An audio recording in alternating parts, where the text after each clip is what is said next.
खानाचा सैन्य पळून गेला, पण अस्त्र शस्त्र हत्ती घोडे उंट सगळं तिथंच.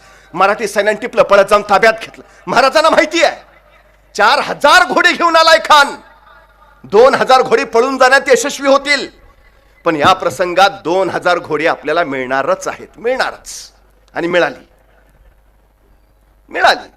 बरं, आता नुसती घोडी मिळून उपयोग नाही, ते घोडी चालवणारे प्रशिक्षित घोडेस्वार सुद्धा हवेत, तर त्या घोड्यांचा उपयोग. एखाद्याला विचारावं, गाडी आहे ना घरी? नाही, मला चालवता येत नाही ना. उपयोग काय तुझ्या गाडीचा?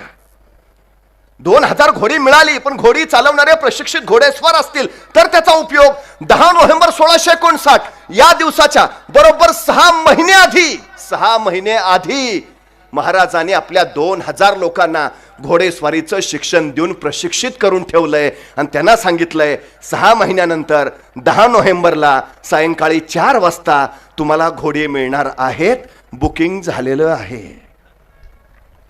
याला म्हणायचं आत्मविश्वास. तो आहे महाराजांकडे. तो